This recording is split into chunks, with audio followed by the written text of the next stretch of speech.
I'm sure you've heard me talk about 26shirts.com before, but just in case you haven't, let me fill you in. At 26 Shirts, they sell different limited edition sports-themed t-shirts every 2 weeks. After a shirt's prospective 2-week run is over, the design is retired and never sold again. They are operating out of Buffalo and now also offer options in Chicago. For every shirt sold, $8 is donated to a family in need. Not to a major charity or foundation, but to an actual family or individual in need. To show our support here at Chasing Cinema, when you buy a shirt, we will automatically put you into a drawing to win the next shirt free. That's right. You buy a shirt, $8 goes to help a family or individual in need, and you get a shot to win the next shirt absolutely free from Chasing Cinema. So go to www.26shirts.com and buy a unique Buffalo Sports Design t-shirt, help a great cause, and also get entered to win the next shirt absolutely free. Again, that's 26shirts.com, because you have the ability to help a complete stranger just because it's the right thing to do. www.26shirts.com. Help someone now.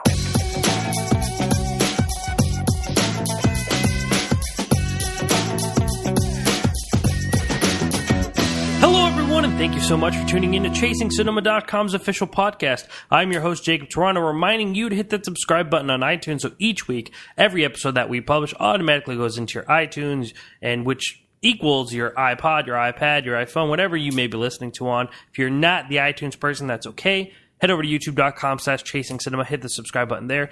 There you're going to get our video movie reviews, our podcasts, and all the other videos that we publish, which is quite a lot. Today I have my good friend, the film editor and film critic for the Las Vegas Weekly, Mr. Josh Bell, joining us. How are you, sir? I'm doing well. How are you? I'm doing well. I'm excited to talk to you. We're going to be talking about No Escape and We Are Your Friends, one of which I know how you felt, one of which I don't, and should talk about that. But we also have a few other things to talk about, including the fall television programming is coming up, so we're going to talk about that a little before. I didn't talk about it last week with Louie because he didn't attend, but you and I both attended the Las Vegas Film Festival. Yes. And you've been attending it much longer than I have. This was actually my second year going to the festival. But you were going before Las Vegas Film Festival and when it was CineVegas, correct?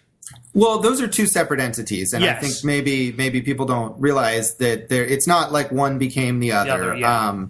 Las Vegas Film Festival launched, I think, before CineVegas ended. CineVegas ended in 2009. Yeah, I think. And and the Las Vegas Film Festival, I want to say, this started was the around 8th year, so 2007, yeah. I think. Yeah, and it was nothing. You'd be amazed at how much different it's been. And the people running it now, I don't think any of them were around when it first started, but it started out as one of these kind of shady fly-by-night festivals that we have here in town. That was in conference rooms, I believe at the Orleans at one point. It was at the East Side Cannery one year, again, just in kind of meeting rooms that they would rent and set up a projection system, and no one attended. It was completely disorganized. So it's come a long way. It spent several years at, what's now the Westgate, but was previously the Las Vegas Hilton. And got a bigger audience there. It was still not in a real movie theater, but was in their auditorium there, which was an improvement. And the last couple years since it's been downtown, so what you've seen at the Inspire Theater downtown, and especially with West McDowell, who's the director of programming, who came on sort of at the tail end of the year before last when they were still at the Hilton. He's really improved the quality of programming, it was always just full of dreadful movies that no one else would want to program. And they would have these celebrity tributes where they would get these kind of D-list actors and give them some made-up awards so that they could get them to show up. And sometimes it was kind of neat to see people like Lou Gossett Jr. One year came and they gave him an award, but it was also a little sad. So I'm kind of glad that they did away with that. Yeah. So a lot of credit to West McDowell and also to Milo Kostelecki, who's the executive director of the festival and who has been involved since it was at the Hilton, but he clearly saw what he needed to do to bring it to another level, and bringing in someone like West, who is a UNLV alum who knows a lot about movies. And yeah, so I give them a lot of credit for making this festival into something legit, to the point where the people who ran Cinevegas wanted to come in and partner with this festival, which I can't imagine them having any interest in having anything to do with it in the form that it was in a few years ago. Yeah, and that's essentially why I was bringing Cinevegas up. I attended Cinevegas, not even really Cinevegas. I attended one screening, and I believe it was in the final year of Cinevegas. It was just kind of, I was going to high school. I was just starting to find all this film culture around us, which again isn't a lot. I mean, as Josh said, there are the few occasional festivals which we are getting still now that just kind of come out of nowhere. We don't hear anything about them. But there, I mean, last year they for the inaugural was the Nevada Women's Film Critics. Nevada Women's Film Festival. So they're continually trying to build festivals and make Vegas a place to have a bigger film culture, because it's an interesting idea that Vegas is one of those places that don't always necessarily get movies on time. We're not a huge film. We don't really have a biggest film culture as you would think, but we are starting to grow. And I could even see that in just the past couple of years. But I saw Moon at Cinevegas. Which is a great movie. Which is a great movie. And, with Sam Rockwell was in it.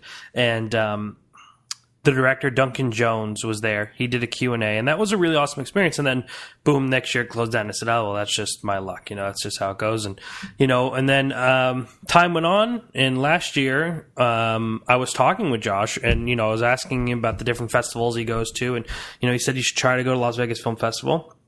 So I did. I went, and I really, really enjoyed it. My only dislike of the Las Vegas Film Critics I'm all over the place. The Las Vegas Film Festival is just so happens that it's in the middle of summer, which I don't even like to leave my house during the summer. So even that it is an air conditioning room, it's still just like I'll have to go outside. But it was really, really fun. I had a really great time. And this year, there was news that Cinevegas had partnered up with Las Vegas Film Festival to present a few different, 3 features, a short, and they were doing a reunion party. And then it was also going to be expanding. They expanded the days, usually from 4 days to 6. So it was a pretty big year for the Las Vegas Film Festival.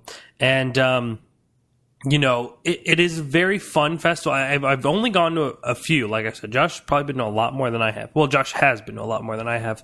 The Boulder City Dam Short Film Festival, the Nevada Women's Film Festival, and this one have been kind of the main ones where I've really spent time. And this one is just awesome because it is downtown Las Vegas, kind of in what's now becoming the art area.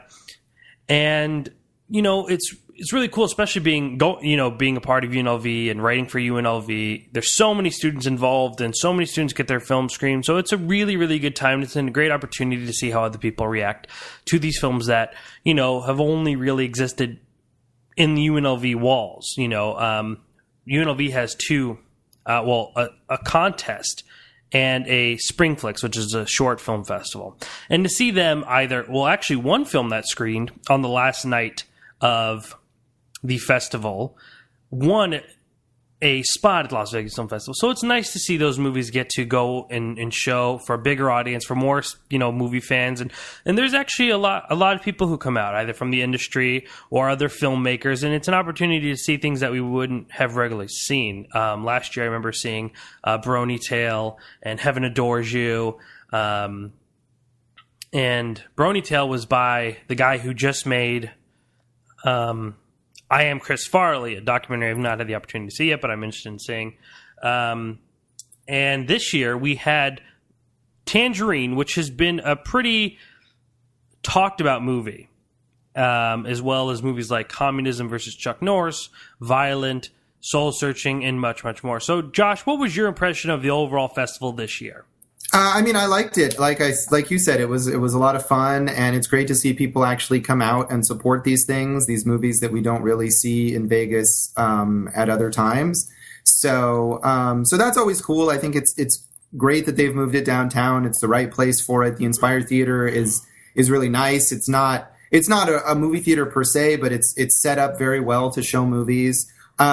As far as the quality goes, I thought the shorts programs were really strong, and I talked to West a bit about this, and he said that they had worked really hard to get a lot of good shorts, and that it's great for a festival like this because if you program shorts, then the filmmakers will come and they'll support the festival and they'll go to other programs. And so I was impressed with a lot of the shorts, with some of the local ones, some of the UNLV people, but also what they got from around the country and around the world. The feature program was a little less impressive. I think there were some features in the festival that, and this happens at pretty much every film festival, that are programmed because someone involved in the movie has some kind of connection to the festival, or there's some kind of local promotional angle going on with it. So, I mean, there were a couple documentaries, one called Semicolon, that was directed by Robin Greenspun, who's the head of Cinevegas. And another called Beats for Tanner that was directed by a local DJ. Mm-hmm. And both of those were fine. They're sensitive. They're documentaries about people with serious illnesses that I think they're professionally produced, and they'll probably appeal to their communities. But they're not great movies, and they're not the kind of thing that I necessarily imagine as film festival movies. But I mean, they had good community reasons for programming those films. So stuff like that.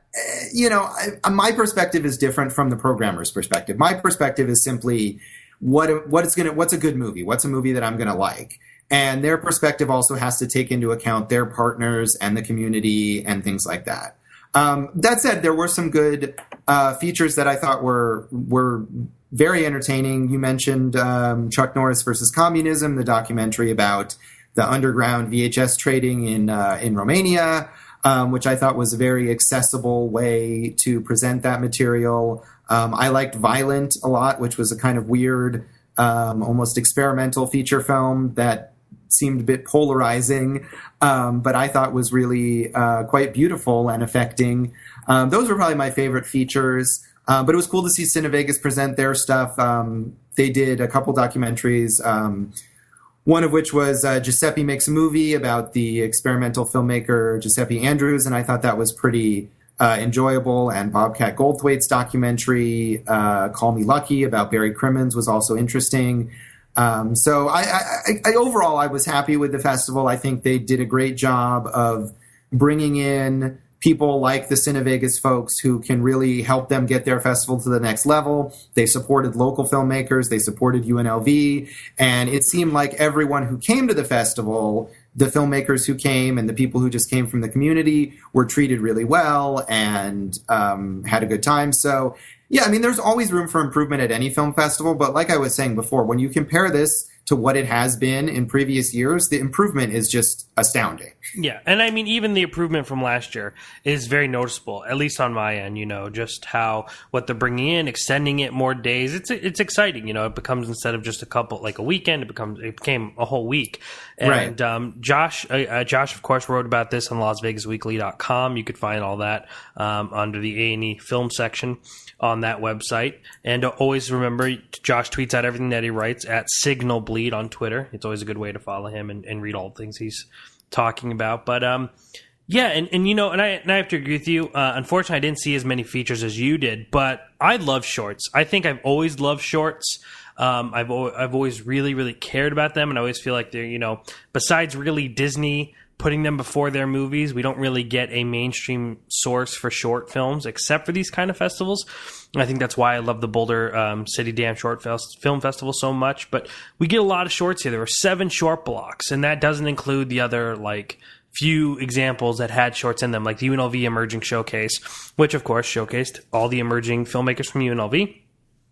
And then we had all the other short blocks, and I believe every college had a block, CSN, Nevada State College. So it's really great for especially students and aspiring filmmakers to get their films watched. And it's also really inspiring to watch them because, I mean, there's films that I've watched in those and I'm just like amazed by how good they actually are. You know, 2 of my favorites, a few of my favorites actually from UNLV that I really loved, showed at this, and it seemed that the audience as a whole really reacted to it like I did too, including God's Filth, Trivia Night, and The Perfect Brew. And the really, really good films, and shorts I think are just so fun to watch. I love that I really do love medium shorts, and I wish that we had more mass release of them, but then it's kind of nice that shorts aren't, really in the mainstream, because then they are not as controlled and dictated. So not that these films are either, because they are much smaller pictures, but it's really nice to kind of see how people's mind work in 6-7 minutes and tell their story. Yeah, I agree. I love short films, and I also love the Damn Short Film Festival, which is a great festival every year. So I was very pleased with how that worked out. And I think at a lot of big festivals, if they have shorts, it ends up being kind of an afterthought. Yeah. And people don't talk about, you go to Sundance and they have shorts programs at Sundance, but you never hear about any of that really in coverage of the festival. So it's nice to see the shorts get the attention that they got. And I think a couple of the shorts blocks that I went to were the most well-attended programs that I went to at the festival. So good to see people coming out and supporting that. And I know, some of these short films are really, really good, like I said. And, some of them, like I know one that premiered last year from Jeremy Clough called This Way Up, was his AFI thesis film. And I actually interviewed Jeremy before he actually made this movie, while he was actually still kind of trying to get funds for this picture. And now that movie has gone on to be one of the winners of the Student Academy Award selection for short films or student films. I don't know the exact title off the top of my head, but they've been selected to be a part of the winners. So that's pretty amazing that film has gone on to do things to be of that prestige. So these are really great movies, and even the Academy are noticing them. So yeah, it's awesome to see a movie that people might hear about way down the line, and you should be like, "Oh, I saw that at a festival, and it was great." Yeah, I totally agree, and I think that's cool. Jeremy Clough is very talented, and it's exciting that he won that Student Academy Award. I believe that makes him eligible to be nominated for a regular Academy Award for Best Short Film if the Academy wanted to do that. So very cool. Which would be pretty amazing to think that, one of the films that we saw in Las Vegas, from a Las Vegas local, would end up going to win the Academy Award. And Jeremy's also a UNLV alum, so I've had the opportunity to talk to him and meet with him many times. So very nice guy, and I wish him best of luck with this movie. But moving on now. Yes. Oh, do you have anything closing else you have to say about Las Vegas Film Festival? No, I think we've really covered it. He's covered it, and he wrote about it. So if you want more, head over to LasVegasWeekly.com or UNLVRebel.com. You can read my write-up. Read them both. Don't pick and choose. Read both of them. But I want to talk about something we don't often talk about. More Louis does than I do, and that's television. Josh also just wrote a fall TV preview for the Las Vegas Weekly. You can find that, of course, LasVegasWeekly.com under the A&E section. And I want to hear about some of these shows. Now, there are a few specific. One in particular that I think I am anticipating insanely, and I can't wait. I think it's the best birthday present of all time. My birthday's in September. This show premieres on the 22nd, and I think it was just meant to be. It was a gift from the heavens. But I'm interested to hear about some of your thoughts on some of these shows, one of which has been getting huge coverage because it is in the superhero fashion. The pilot actually leaked some time ago. I actually want to say, I remember talking about it, but I don't remember exactly when. Probably 3 months ago or so, a very, very while back. And that is Supergirl, which will be premiering on October 26th on CBS, which is brought to us by the producers of Arrow. Josh, what are your thoughts on Supergirl? I know you mentioned it in the preview, but I want to hear what you have to say about it from your own words. Yeah, I thought it was, in the preview, I mentioned it as one of the shows that seemed promising. And again, for the preview, I got to see the pilots for these shows. So I was only able to see the same thing that people have leaked online already, that a lot of people have watched for Supergirl. But I personally am sort of burned out on superheroes. And so this reminded me of The Flash, which again is also from the same producers that I premiered last season. And I watched the pilot for The Flash, and I thought, you know what, that was fun, that was entertaining. They clearly have a good handle on superheroes and on comic book style storytelling, and they're not afraid to be a little goofy and embrace the superhero-iness of it. And this, I think, was in the same mode as The Flash. But in both cases, I thought, I still don't personally, I don't feel eager to watch more of it. But I think for people who do like superheroes, who are really into superheroes, and there's a big audience for that who just absolutely cannot get enough of it, and they'll watch as many as there are if they're good, and sometimes even if they're not good. I think that audience will really like Supergirl. Melissa Benoist, who's the star who plays Supergirl, is great. She's got lots of charisma. She's really fun to watch. They balance the personal stuff with the superhero stuff very well. I know there was some criticism, especially when the trailer came out, that this looked like it was reducing her to kind of a klutzy romantic comedy heroine. Yes. Which I totally got that out of the trailer as well. Yes, the inside look really did kind of pitch it that way. Yeah, and I think it's unfortunate because if you watch the full episode, that's not really what they're doing. I mean, she does have a personal life, obviously, as a character, as a person, and she has potential love interests, but these are things that you would want to see in a show anyway. Mm-hmm. And I think because it's a pilot, and the whole idea is that she has to build up to making her debut as Supergirl, so it starts out with a lot of things that are more about her personal life and her work and stuff like that, and before it gets to the superhero material, that there was more of that to show in a trailer. But presumably, once it gets on to later episodes, it'll have a lot more superhero stuff. And there was plenty of big superhero action in this pilot. There was a whole kind of conspiracy that was revealed that these shows always have. It had, very similarly to the Flash pilot, this moment at the end of the first episode where you kind of get this reveal of a villain, and it's like, oh my God, who is this? And how are they connected to Supergirl? And another thing that these producers have done well, just like in The Flash, where they had John Wesley Shipp, who is the guy who played The Flash in the 90s on that short-lived TV series, now plays the father of The Flash on the current series. Supergirl has Dean Cain, who played Superman, of course, in the 90s on Lois and Clark, as well as Helen Slater, who played Supergirl in the Supergirl movie in the 1980s.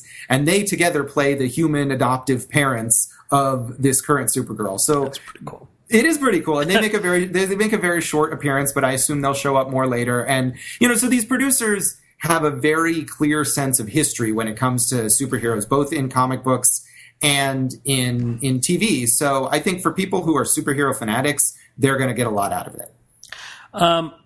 So that's going to be Supergirl. I did not watch the leak. I've not been able to see this film, the show. And to be honest, the thing is I always say I'm going to watch a show when it starts, and I'm really bad at it.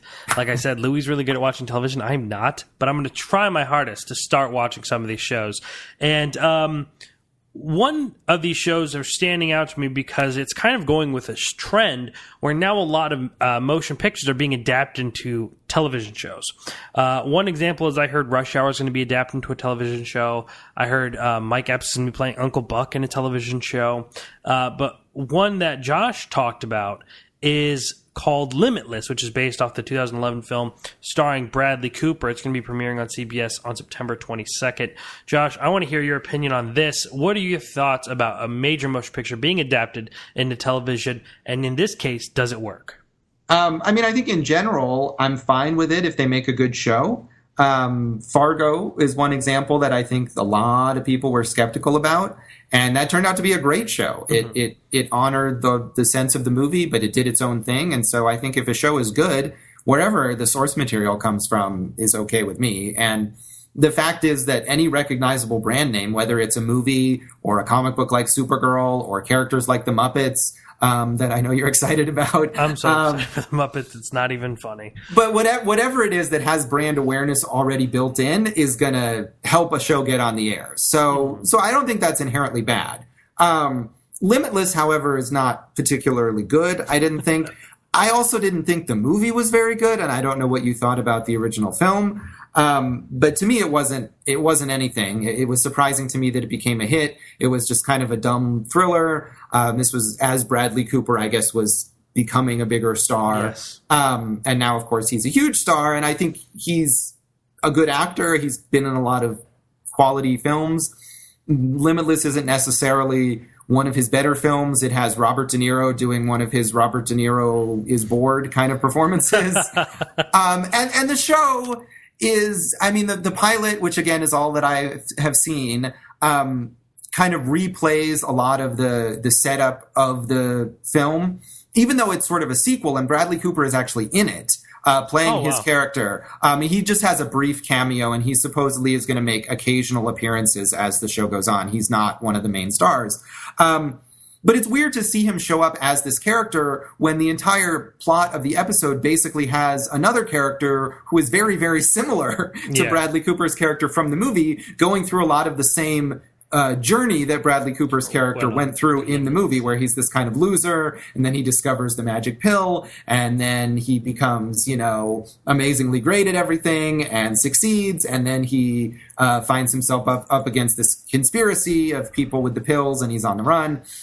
And so all of that was, it was underwhelming. I mean, it wasn't horrible, but it wasn't anything that excited me. Yeah. And what was kind of saddest about this show is at the end of the pilot, it sets him up to be sort of a consultant for the FBI, for the same FBI agent who's chasing him throughout the episode, now recruits him with his super genius powers because of these pills to solve crimes. And so it just becomes another crime-solving show. Procedural, yeah. And it's on CBS, so I suppose that's not a surprise. But for anyone who really liked the movie and liked the world of the movie, I think maybe this will be a little disappointing that's what we're going to end up. I mean, and there's still Bradley Cooper, and he comes in and he also recruits the main guy to be sort of his spy, and there's the mystery of who created the pills, and I'm sure all that stuff is going to play out over time, but to me, none of it was very interesting. Yeah, I remember Limitless being a movie that I was so excited for because I thought the trailer was so good, and I haven't revisited the trailer. And that's all. And then for all those who do not know, I'm sure most of you who listen to our show does know, though. Louis is a diehard Robert De Niro fan. I think we've both seen every Robert De Niro movie, and anything Robert De Niro does, we go out and see. And this was no exception. Plus, Louis is a big Bradley Cooper fan, so to him, this is could have been the best things in sliced bread. But unfortunately, I think we were both kind of disappointed by it. I really don't remember much of it. I remember the ending, but I guess from what I remember from the ending, I must have forgot something because what Josh is explaining conflicts with how I feel the film ended. So I might have to revisit it. I don't know, but I remember thinking that movie could have been really cool, but it wasn't wasn't that memorable, obviously. No, I mean, that's why I guess I'm surprised that it seems to have a following and enough of one to make a TV series. Show, yeah, absolutely. It was such a forgettable nothing of a film. Yeah. Like Rush Hour, Uncle Buck, I get those. I do get those. But I was just like, really? Like, that's kind of random. But hey, we'll see. We'll see how it does, The last one, I mean, there's plenty on here that I want to talk about. Josh also talks about The Player, which has Wesley Snipes in it. We have Scream Queens, which is from the creators of American Horror Story. He's talking about Crazy Ex-Girlfriend and The Grinder. The Grinder, which I've been seeing a lot about, has Fred Savage in it. Unfortunately, Maurice the Monster is not in it. And then we have the show that I want to talk about, and I didn't bury the lead at all because we all know what I'm excited for, and that's The Muppets, which is going to be airing again September 22nd on ABC, Tuesday at p.m. I've had a very long, loving relationship with anything Jim Henson has ever put out. Fraggle Rock, The Muppets, even the new Muppets movie, the Jason Segel one. I was not a fan of Muppets Most Wanted, unfortunately. I thought that was a bit disappointing, but I'm hoping we are able to fix that with this television show, and it's interesting hearing about how the show is going to work in this kind of mockumentary style. And from what I've seen from the preview that has been released, not the one I believe Josh saw, but the one that was kind of previewing that the show is coming this fall, I thought it was hilarious. And I'm really, really excited for this movie. So, Josh, don't break my heart here. What do you have to say about The Muppets? I only saw a short presentation of this. It's just 10 minutes long, and I believe it actually is available online for anyone to watch now if you want to see it. Oh, okay. So it's hard to say for sure how the show will go, and I don't believe that 10-minute piece is going to be part of any episode that will air once the season starts. But it seemed promising. I mean, I'm not as much of a fan of the Muppets as you are, but I think the Muppets can be entertaining. I did like the Jason Segel Muppet movie, and I remember liking some of the old Muppet movies when I was a kid, although I haven't seen them in a really long time. And I actually had gotten some promotional DVDs of the old Muppet Show from the 70s and was excited to watch those, and I did not like that at all. Oh. But I think part of that maybe is just it's very, very tied to its era. Yeah. And it's got a lot of pop culture references and guest stars and things that don't really mean a whole lot now. And I mean, in a weird way, it's good that seems to be what this new show is doing as well, is that it's very much tied to the current era. And the idea is that it's this behind the scenes mockumentary about the Muppets putting on their own late night talk show. So you're going to have celebrity guests, and then you're going to have the Muppets themselves behind the scenes, and Kermit's the producer, and he's got to scramble to get things together, and all the other Muppets are there. And the presentation that I saw, it was funny. It was very self-aware and meta, which is, I think, something that the Muppets have always done and that they're good at doing, and kind of poking fun at themselves. It did have some celebrity cameos, and I'm sure there'll be plenty more as the show progresses. So I think for you as a big Muppet fan, you'll probably enjoy this. Yes. Again, I personally, this was the kind of thing that, like Supergirl, I thought, oh, you know what? They're doing well for their fans with this. Am I excited personally to watch more of it? Not necessarily, but I think it'll serve the Muppet fans well. Well, I think, you know, at the same time, you know, well, with the movies included, like, I'm surprised that this show, that they think that the Muppets still have this in much steam and love that they actually go on to make a television show. You know, the movie, I thought, the first movie was definitely like, oh, we'll get all the old, you know, the young adults who grew up watching Muppets wanting to revisit this. And, you know, the other movie came out trying to ride that wave, I thought. And then I was like, oh, well, that movie didn't do as well. So maybe, you know, the resurrection of the Muppets would kind of be gone. And then we heard about this show, and I was really surprised. And well, I know everyone loves the Muppets. Mostly everyone loves the Muppets. That there's this huge following. So I'm interested to see how this movie does, though, the show does during prime time. You know, 8 p.m. That's a pretty interesting time to have a Muppet show. And I'm really interested to kind of see where it goes and how. I mean, we've seen clips, and I'm just interested to see how it handles when it's going to be amongst other really pretty primetime shows. You know. Yeah, the Muppets may not have the level of cachet that they did at one time, but there, you know, there's one thing about Disney, and Disney, of course, owns the Muppets now, yes.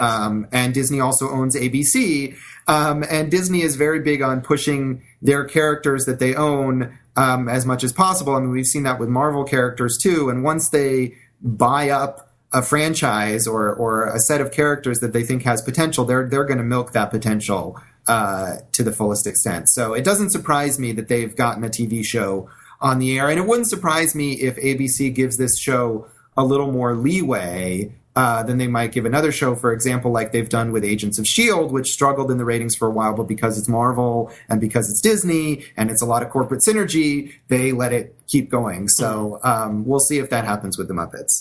I would recommend I don't know if it was on one of the preview or the DVDs that you got, but revisit Alice Cooper singing "Welcome to My Nightmare" on the Muppet Show. I did actually watch that. Yes, yes, great moment. I'm a huge Alice Cooper fan, so it was just like a match made in heaven. Yeah. But I'm excited for this, and let me tell you, as far as marketing goes, I think this is one of the most interesting ways to market. Was that, unfortunately, I don't know if everyone here has heard the awful news, but at the beginning of August, Miss Piggy and Kermit broke up. And that was on time.com. It was all over the place at the beginning of this August. So I think it's an interesting way to start the show as well, knowing that this breakup has happened. Yeah, and the presentation that I watched, the breakup is a big plot point in that, and whether Miss Piggy is going to come in and do the new Muppet Show, or if she's off becoming a movie star and she's appearing in some Civil War epic. And I forget who her co-star was. Maybe it was Topher Grace, or it was some random celebrity who's her co-star and that she's hooking up with. And so yeah, they're clearly trying to milk that whole idea of Kermit and Miss Piggy breaking up. That's going to be a big launching pad for the show. Yeah, and that broke my heart. I was really upset to see this. You know, I mean, it broke my heart in the Muppets. Like when they were like, they go to see Kermit and they're like, "Where is everyone?" He's like, "I don't know. Life got in the way. I haven't talked to anyone." That was like one of the most soul crushing moments I think I ever had to go through. So, but nonetheless, that is the Muppets. Again, September 22nd. Make sure everyone watches so we can keep getting more seasons of that. Just record it. You don't even have to watch it. Just record it for me so I can make sure I watch that show. But also make sure to check out all the other shows Josh talked about at the fall TV preview on LasVegasWeekly.com. And also on LasVegasWeekly.com, you could read his recap of the Las Vegas Film Festival. But now me and Josh are going to get back into the television or movie conversation and talk about the two major releases from this week. One came out on Wednesday called No Escape, starring Owen Wilson and Lake Bell. The other came out today. We Are Your Friends, starring Zac Efron and Wes Bentley. So, Josh, which one do you want to talk about first? I don't care. I mean, I think these were both pretty forgettable. So, yeah. All right. Well, let's talk about No Escape. Okay. Let's go in chronological order. No Escape came out on Wednesday. brought to us by the director who has recently brought us Quarantine, Devil, the movie where they're all trapped in the elevator, as well as Above, So Below. So a little bit different for his usual kind of movie, but this is an action thriller that follows Owen Wilson, his wife Lake Bell, and their 2 daughters moving to a new overseas home, which is never really clearly told to us, though we know that it borders Vietnam and somewhere kind of in the Malaysia area. And during this recent home change, there is a huge coup, and foreigners are wanted, specifically Owen Wilson. And this is a thriller of them, this family, this unit of 4 trying to escape. Josh, as always, sir, I always want to let my guests go first, and plus I'm just entertained by how you put things. So what did you feel about No Escape? Well, I didn't like this movie. I did not care for it. I think that first of all, it's miscast. Regardless, I think Owen Wilson and Lake Bell are not really the right people to be playing these serious, intense parts.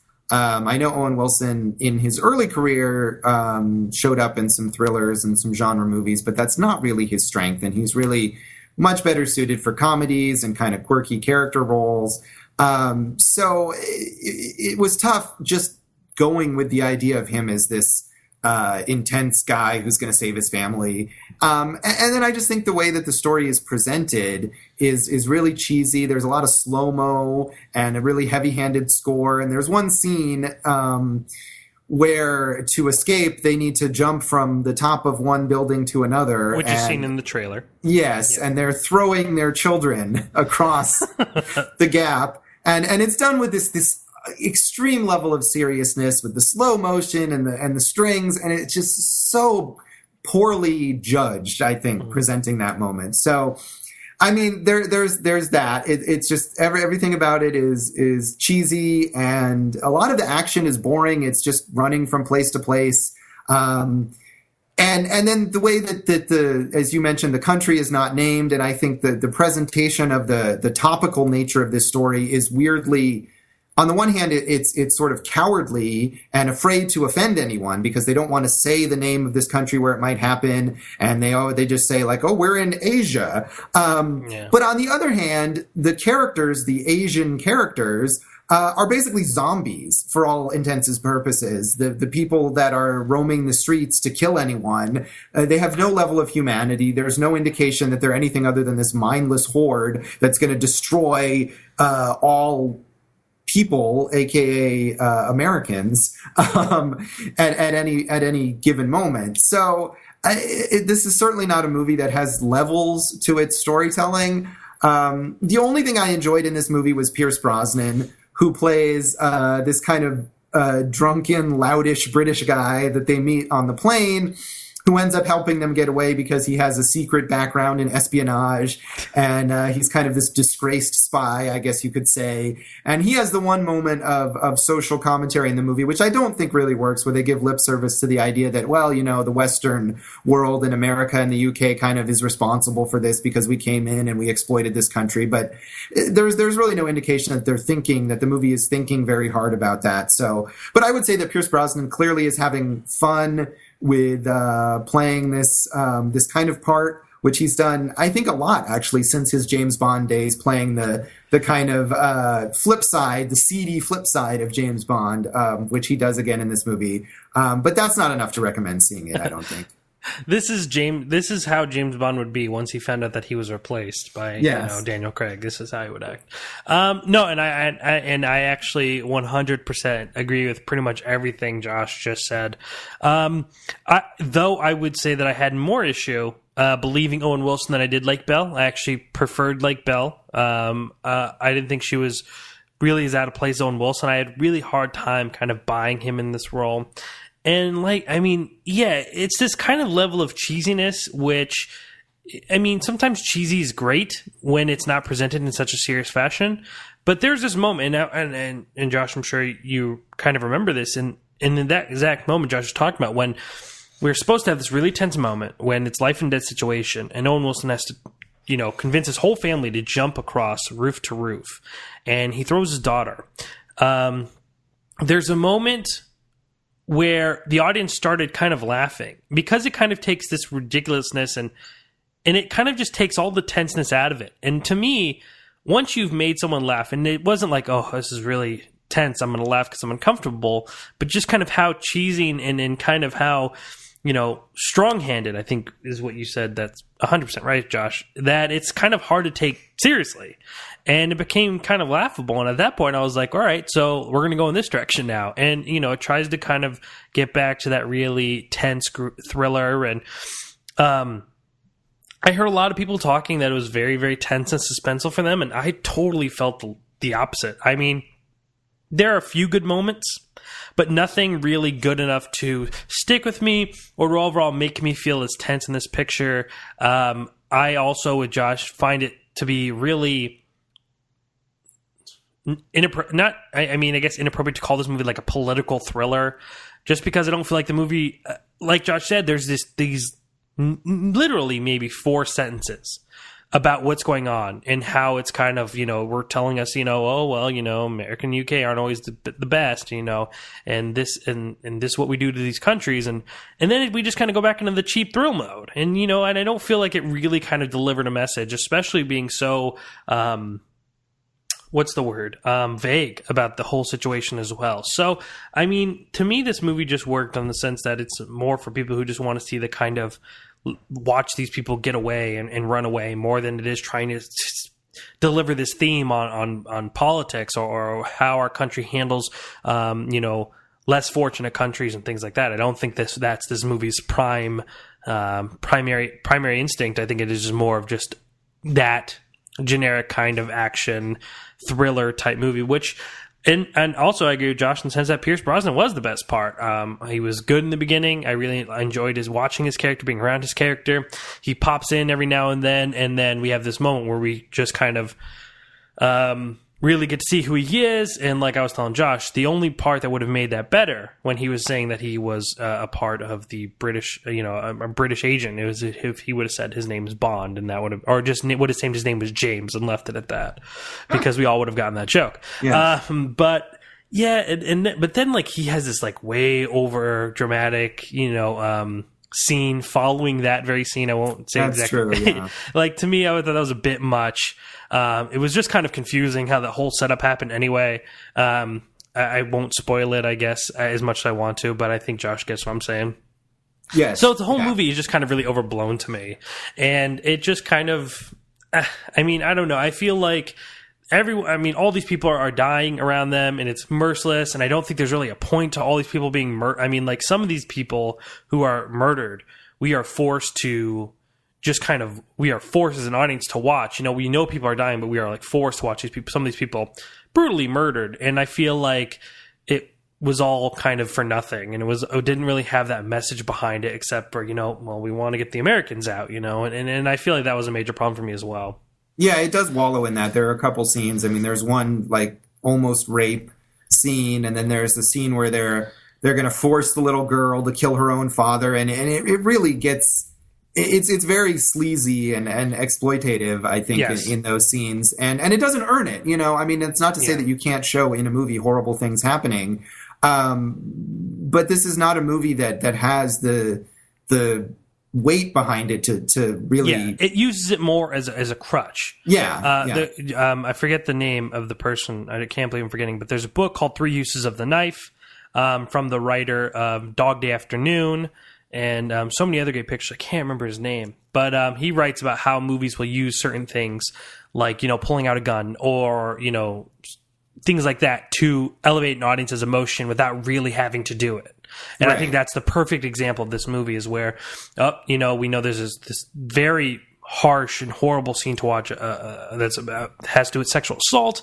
But, it's just kind of there to make situations where it's not really putting in the effort to build, not to necessarily build, but how we would feel otherwise, except for like, there's this, and this little girl has to point a gun at her dad. Like, there's very awful, horrible things simply there to try to elevate the emotion because there's no emotion elsewhere.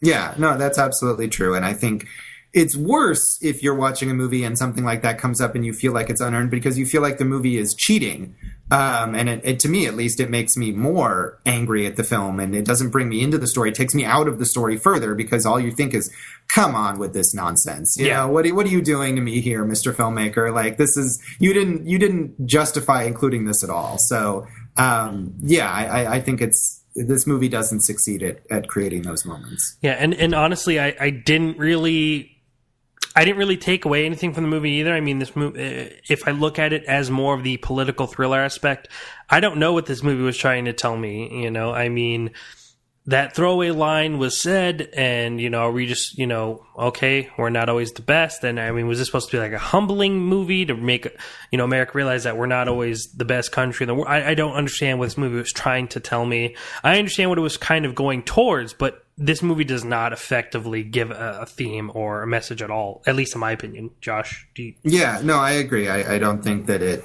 really conveys anything. And I mean, I think in a way that throwaway moment is worse for having, because it makes you pay attention to the idea that the movie has nothing to say. Yes. That it's kind of, you know, it makes you feel like someone read the script and said, well, hey, you know what, we really should acknowledge this. So let's throw this one moment in so that we can get that out of the way and people won't be criticizing us for not acknowledging it. Owen Wilson just has his dailies in his hand. He's going through. He's like, so, hey, John, why are they doing this again? He's like, oh, damn. Can we get a writer? Can someone? Right. Just added in those couple lines, and that was that. Yeah, I mean, I think it's almost worse that it's there instead of just completely ignoring it. And especially having that in contrast to the obvious avoidance of saying what country they're in. Yeah. Really just highlights the cowardliness of the political content in this movie. Yep, I 100% agree, and I think No Escape is the perfect title to describe our theater-going experience. So yes. We'll leave that at that. If you want to read my review of No Escape, you go to chasingcinema.com/No Escape.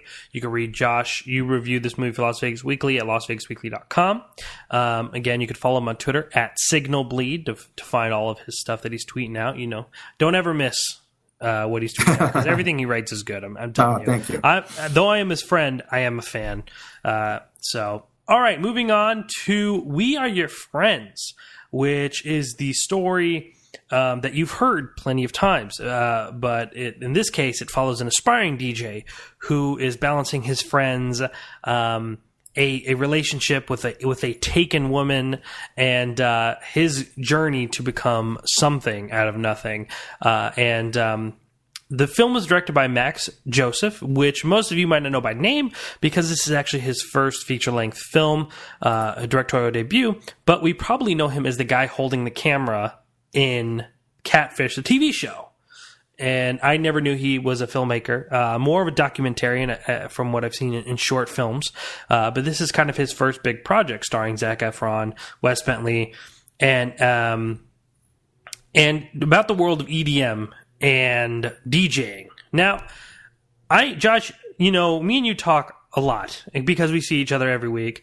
But, you know, I don't think we've ever really gotten the conversation of music. So, Josh, I don't know what you bump in your radio when you're driving to these movie screenings, but are you a big fan of EDM?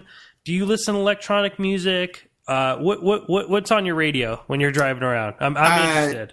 Yeah, no, I don't listen to EDM, okay. and I mean, not because I have anything against it. I think it's one of those things that people, especially older people, will get very grumpy about. Oh, the kids today and this music, it's not music and things like that. And I hate that. I mean, I heard that from people when I was growing up and listening to the music that I listened to when I was a kid. So I don't personally listen to EDM. I mean, I'm not familiar with the music that's in this movie, or there are a lot of cameos from DJs in this film. And I actually went with Deanna Rilling, who's a writer who covers a lot of nightlife and DJ culture and EDM for Las Vegas Weekly. And every time one of these people came up, she kind of nudged me and was like, oh, that's so-and-so. But I had no idea who any of them were. Yeah, so you're like me. I don't have anything against the music. But my knowledge of it and like knowing people and knowing the music is very small to none. You know, so I think that's kind of my disclaimer going in this picture. So I'm interested in seeing how the EDM audience feel about this picture. but I can't speak for them because though I know some of the music because, most of it's on kind of the radio and I'm familiar obviously with Skrillex and, all the other, really popular stuff. I've never just really listened to it. So I just wanted to see if that's what you, if you listen to it by chance, but I guess not. So No. All right. Well, we'll have to talk more about what you do listen to because I think that's interesting. Okay. So anyway, this movie and it's interesting though, and you mentioned this in your review. I think it's 100% right. It's really surprising that more films aren't about this because it is such a big part of culture right now. It's insane. I mean, I don't know about you, but I have 4 or 5 friends or acquaintances that I used to go to school with or whatever that have gone on to become DJs. Yeah. And, I'm not sure at what level you would measure DJ success, but I feel very, pretty successful DJs. And I mean, it's such a huge thing to think that, multiple friends have been done this and are pursuing this career. I mean, it's a really, really popular thing. So it's interesting that, as you pointed out, that it's not done more often or if we've seen more movies about the DJ. So. Yeah, I guess maybe it takes Hollywood a long time to catch up to things. Another 5 years, we're going to have a bunch of EDM movies. I don't know. I mean, that's quite possible, especially if this movie is successful, and I don't know if it will be. But yeah, it's clearly trying to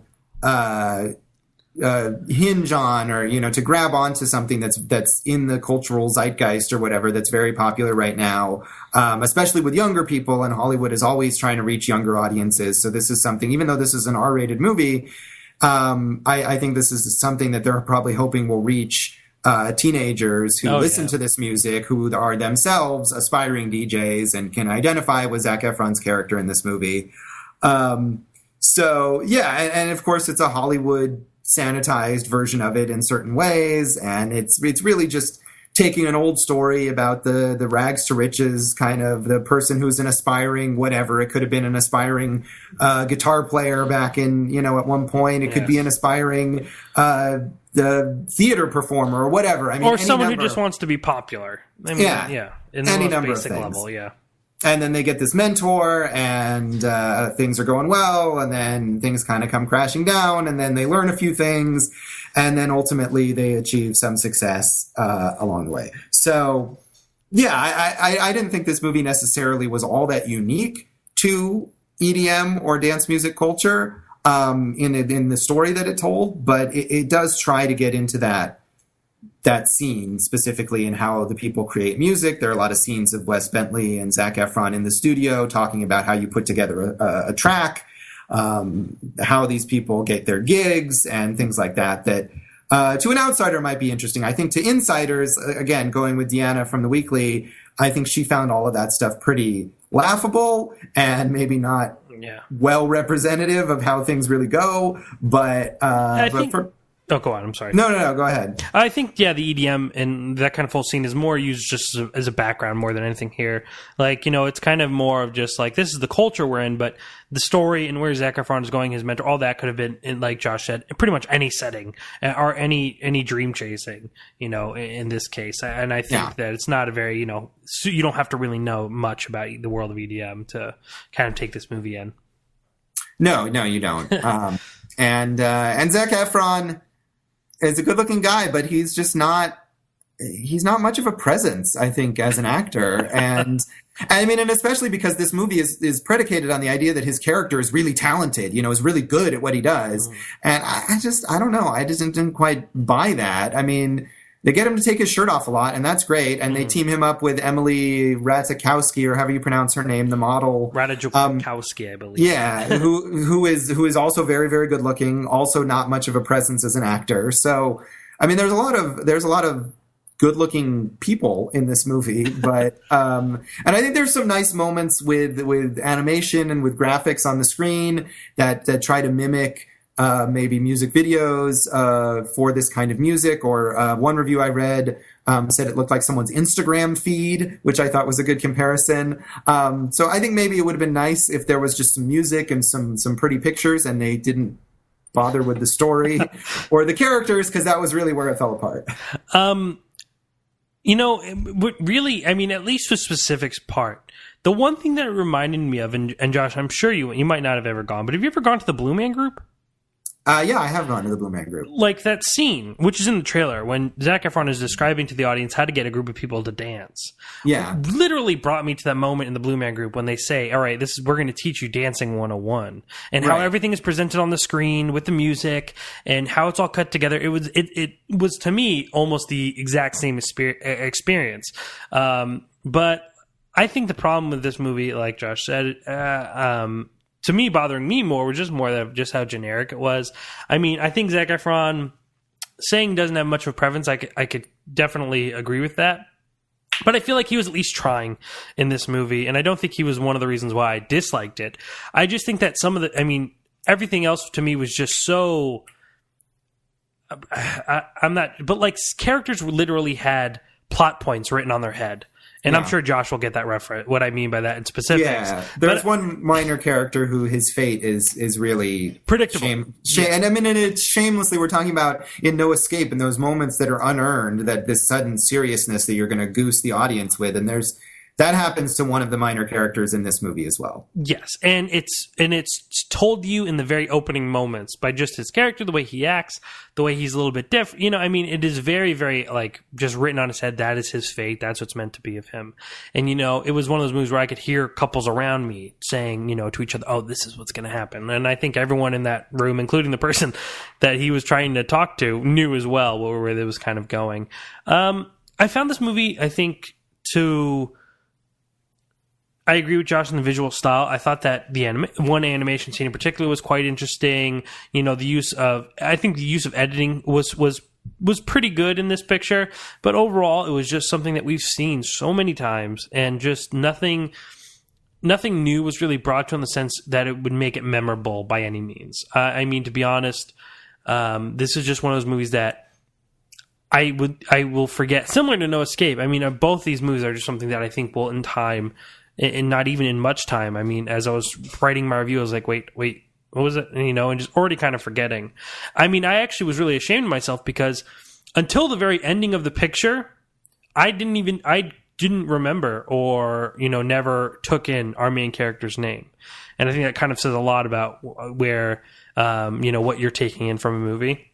Yeah, Cole Carter, which really sounds like the name of a guy in a movie.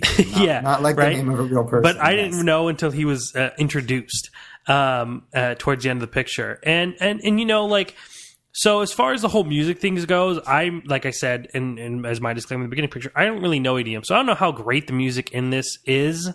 I didn't think anything was spectacular, especially the one track, as they like to refer to it in this movie. I actually thought it was kind of funny, kind of silly. Just the whole notion that we are going to be like a Disney movie where we're in a cafe and everyone's making noise, and all of a sudden we're going to turn it into a beat.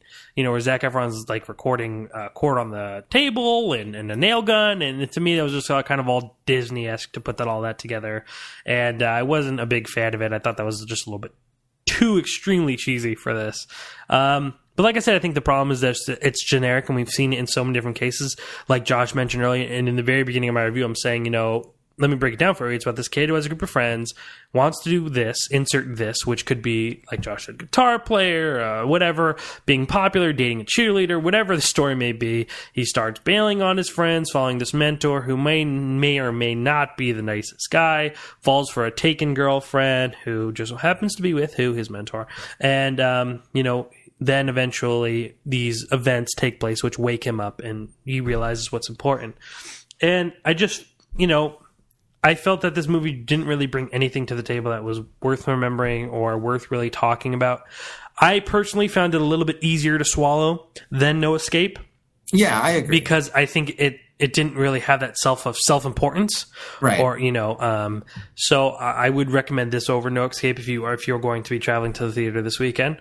But it is nothing super spectacular or something worth remembering either. I would recommend you go see a movie that has probably been out that you've missed that might be a lot better than either of these pictures this weekend. I agree. Yeah. Neither of these are particularly worthwhile. And that's not a surprise at this time of year that we're getting these kind of throwaway Summer movies. is over, guys. Yeah. Summer has ended, and we have not entered award season just yet.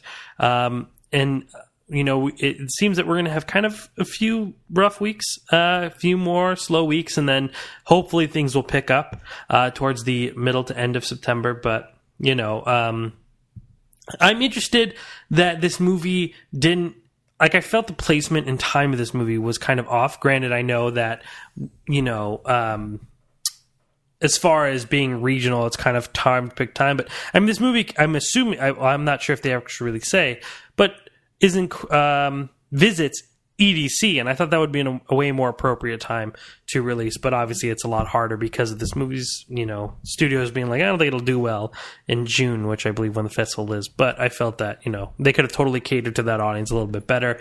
I was on the IMDb page, and I very rarely, if ever, do it, but I did look at a few of the IMDb reviews because most of those are just regular users, but I was trying to look for a real music, a real EDM fanatics take on the movie, and one girl was just kind of totally upset that this movie just misinterpreted the whole entire culture of what this movie is, and she was, referencing that they were taking PCP and just how she felt that this movie totally cheated in capturing what the EDM culture is like. And I'm interested to hear more about their perspective, the fans of EDM, the fans of this culture, what their feelings are towards this movie, because I didn't really care, and nothing of this made me want to go buy a record from, Skrillex or Calvin Harris or whoever is really popular. Those are the only two people I really know.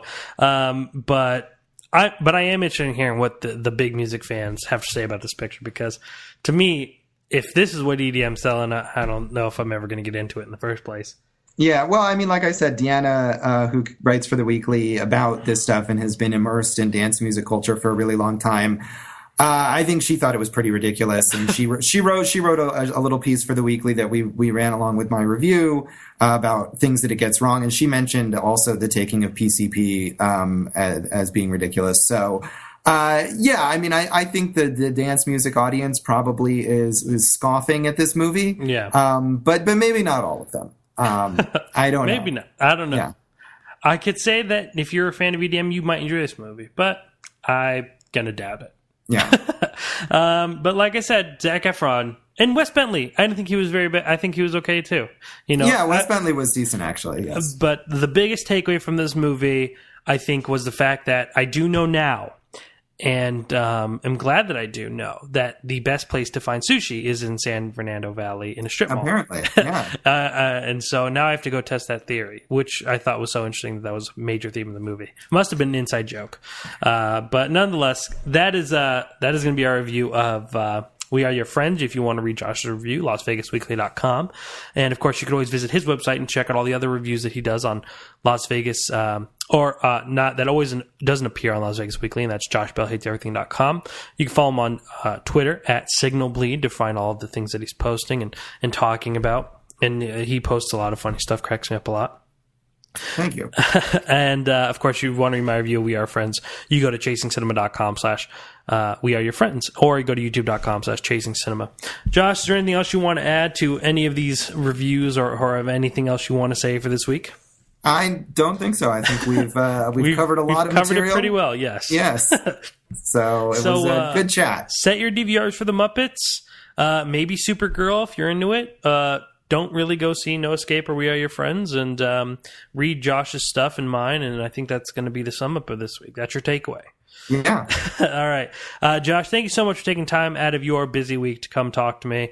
We always appreciate it. I like how we're like the new version of Drake and Josh, that we're in fact Jake and Josh. Yes. Yeah, I'm probably going to get a few tweets about that because that was real cheesy. But nonetheless, thank you so much. Again, at SignalBleed on Twitter. Make sure to follow him.